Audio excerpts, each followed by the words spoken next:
جنب الشيخ الحبيب إن شاء الله ما شاء الله. جزاك الله خير. جزاك الله. هذا نعطيه لقب فاكهة المسابقة لهذا العام إن شاء الله. ما شاء الله. توافقون؟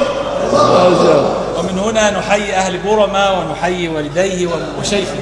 ما شاء الله. عجبت لصغر سنه ولجرأته في الحوار وليس عنده رهبة وحفظه للمتن كذلك. وحفظه يكفي أنه دخل المسابقة. هل تريد أي شيء؟ والله نجري معك حوار يعني قل أي شيء يعني من مشايخ. من الذي حفظت على يديه القرآن؟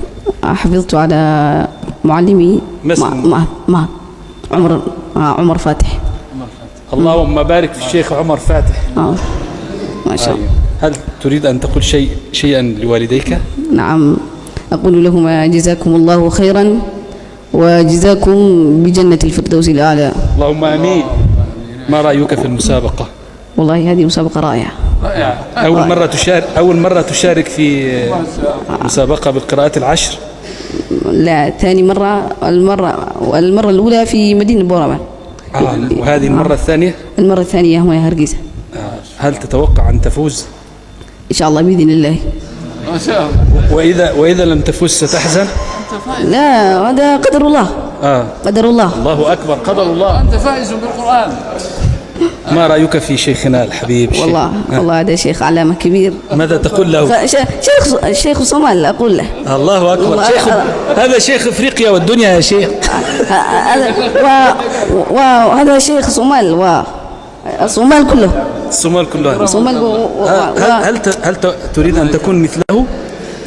بالأعلى منه. الله أعلى. يريد هذه الهمة.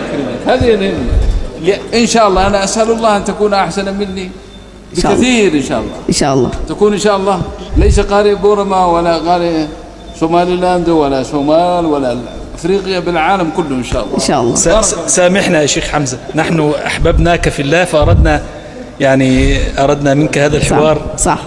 ولا تنسنا من دعائك. لا ننساكم. لأمثال هؤلاء أحببنا الصومال وهرقيسة، لأمثال هؤلاء. الله فحفظكم الله وبارك الله فيه. نسأل الله أن يبارك فيه وفي شيخه وفي والديه وفي كل الحضور، وأن يبارك في أولادنا جميعا. جزاكم.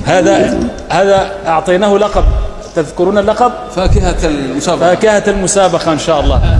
أيوة، جزاك الله خير. شكرا. أحبكم الله. الله خير. تفضل. شكرا يا شيخ حمزة.